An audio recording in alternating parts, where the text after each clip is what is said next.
Alright, Sabine, I'm going to put a video together real quick with Cooper on a couple things. One, how I start to lure the position of sit down and stand to create that rear movement, and then how I use training aids to maintain it. Cooper!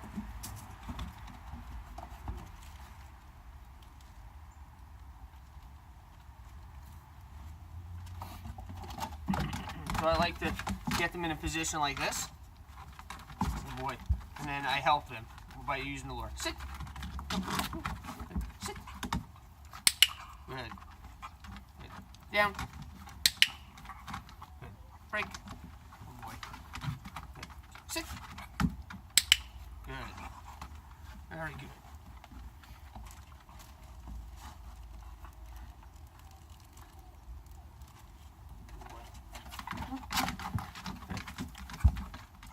Down. Good. Good. Break. Down. Good. So, the important part about that is the movement of a sit, a down, or a stand always comes from the rear. So when you're cycling through positions, sit, down, sit, stand, they don't continue to creep forward and forward. They're all their position. Their front legs should stay positioned, and all that movement should come from the rear, so it's nice and sharp and crisp. So after you've lured it with enough repetitions that you can get them to be doing the positions without help, then I go to using training aids, touch pads or a place board, so that they can start doing it on their own without physical help. Good. Break. Sit. Good. Down. Sit. Down. So, what was good to see there is one of his downs had forward movement. The second one, he slid his rear end back. That was what was marked. Good. Down. Nope. Sit. Down. Sit. Down. Good. Good. Break. Sit. And working Cooper for food could be a little bit difficult because he's could be spastic at times, but the movement should always be from the rear. So his sit is going to keep his front feet locked in position. His down should keep him in position, and so should his stand. And then from there, I would go to things like a touch pad or a place board. So we'll start with the place board, and what I do is I build a little place board, dog correct size, that has barriers.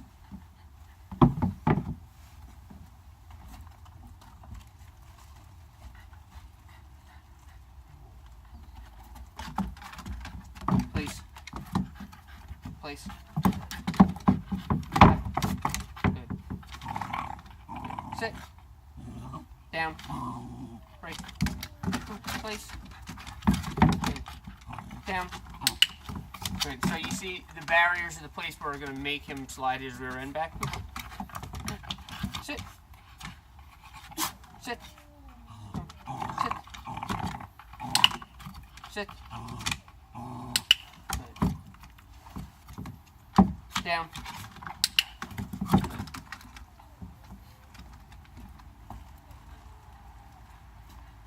And I'm just trying to rush through this video for you because I don't have too much battery left. And then from there, I really want to start getting more to actual position changes that I don't need the aids anymore. To fade the touchpad, because a lot of dogs need to be faded, I'll use something small like, to fade the place where I'll go to a touchpad. Over touch. Pay attention. Touch. Touch. Touch. Good. Down. Good. Touch. Good. Sit. Good. Break. Touch. Down. Nope. Sit. Down. Sit. Down. Good. And what's nice about this stuff I haven't done in a long time with Cooper, but what's nice about using a target like that is you can work through repetitions and allow them to self-correct themselves. So a couple of them, he had forward movement. I ignored them. I asked him to touch again and to do the position. So you could give them a command of touch down, touch sit, until they get the position right, mark it and jackpot it, and you'll see through those repetitions the dog will start to self-correct their positions to do all that movement backwards.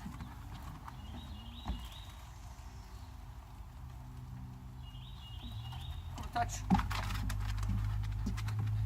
Good. Down. Nope. Good. Sit. Touch. Touch. Down. Sit. Touch. Touch. Down. Touch. Touch. Down. Good. Very good, buddy. Good. Good stand. Good. Good. Down. Touch. Down. Nope. Down. Sit. Down. Good. So, little sloppy. Like I said, I haven't really done much of this stuff with Cooper in probably over a year, but he's a good dog because you see how to work through that crazy food drive and the noisiness and all that stuff. And he's going to offer me a lot of stuff that I'm not necessarily always asking for, but that's okay. So, teach with the lure. Sit. The head's going to, whatever the head does, the rear end's going to do opposite. So if I want to lure a tuck sit, it's head up and back, sit. It makes their butt go down. From there, down, down. And I could over-exaggerate that in the beginning. So when I'm luring, I'm going to take them from a sit position. I'm going to lure their nose in between their front legs and push back. And even if they creep back 6 inches, fine. Mark, food. Then over time, you'll see the dog will start to adjust that from a sit to a down. To a sit, to a down, to a sit, to a stand, to a down, to a sit. But whatever the head's doing, the rear end's doing the opposite. So that's what you're going to, oh boy, Coops. Whatever you're doing, use that concept.